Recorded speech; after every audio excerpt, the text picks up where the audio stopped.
the fruit and sharing it, then denying and hiding from God, and then trying to make excuses to get out of everything that happened. And then it's like everything just kind of built on itself in this snowball of sin that now is running rampant in the world today. Because if scientifically the thought is that if you put like throw a rock into the ocean, the ripples will continue to grow, and then you'll have this big tsunami like way on the other side. You know what I'm saying? Like, but that's kind of what happened, right? When sin was introduced into the world. But God knew that it was going to happen. Now here's the thing that's important. And when I first became saved, it was like I went on faith and I just went on believing, but I still had questions kind of like, man, well, if God knew we was going to sin, why didn't he just create us so we wouldn't sin? But what kind of glory would he get out of that? Because if he created us to where we wouldn't sin, that's not really free will.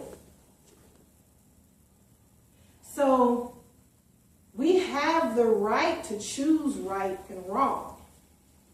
And when we choose right and choose to live by the instructions that he set before us, we're doing that out of love for him, not because that's how we were wired. And that love for him is what gives him the glory. Amen? Amen. So, make sure I covered everything on my talking points.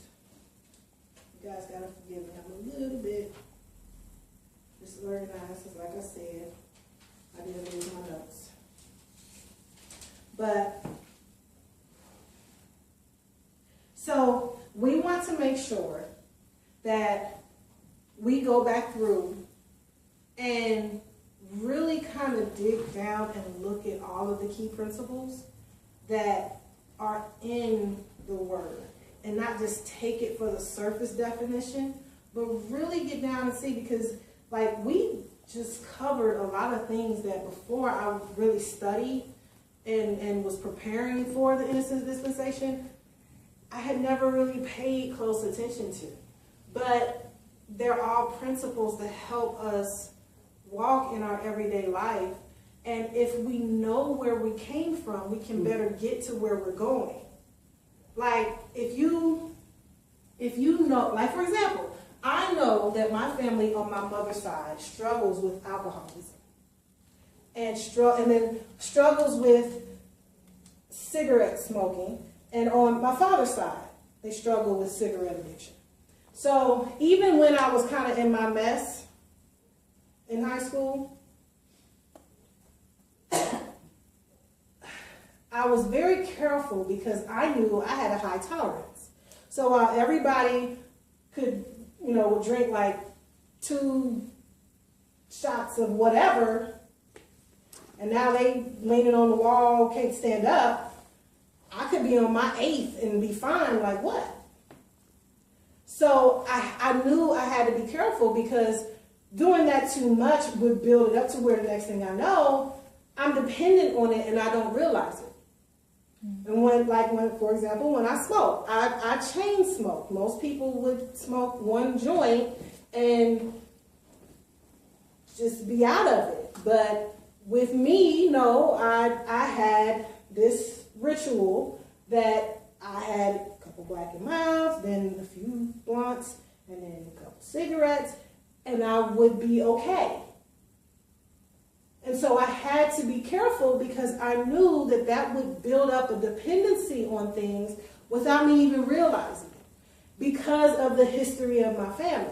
So if we understand how the sin was brought in, we can better be prepared to fight it off. So as we learn how the sin was introduced to Adam and Eve, and not just see it as being introduced, but really study and learn from how it was introduced, and the relationship that the devil played, how it disconnected our relationship with God, the order, how everything transpired. Because remember, God is a God of order. So we begin to see and understand these things, then we can be better prepared when sin tries to introduce itself into our life. And then we can see the steps, one, to prevent it from even transpiring, because we know, okay, this looks very pleasing, but I know it doesn't line up. So what I'm going to do is, I'm not going to continue to even let it into whatever gates is trying to come in my ears, my mouth, my eyes, whatever it is. I'm going to turn and run from it, as Paul said, as opposed to continuing to look at it because it's like, well, you know, I ain't doing it. Well, no, you're going to do it if you keep looking at it. I mean, if you know that you have an issue with stealing, and somebody left their purse open and there's some money there, and you keep looking at it, you're going to walk out with that money. So don't look at it. Turn and run from it. Your best bet is to confess it. Turn and go, hey, Armani, somebody left their purse over here. Can you take it to Pastor and make sure that, you know, it gets turned in? Because I don't want to touch it. I used to have sticky fingers, and I just want to make sure, you know, that it gets turned in. And then, one, it keeps me from the temptation. And two, if anybody around know that I used to have sticky fingers and anything come up missing, I'm not going to be involved. I took myself out of the picture. Amen? Because if you really think about it, if you keep getting blamed for something, if you keep getting blamed for something that you didn't do, but you used to have an issue with it, what might happen? You might they keep blaming me. I might as well just do it. So no, take yourself out of the equation totally. Amen? Amen. Amen. Okay, everybody please stand as Pastor comes forth.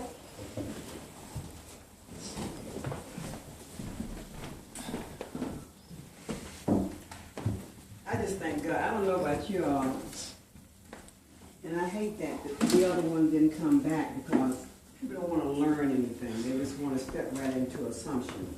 But you broke it down so good until I kind of figured out why God created Adam. He created Adam in the image of man, because look, but Adam had a choice to do right or to do wrong.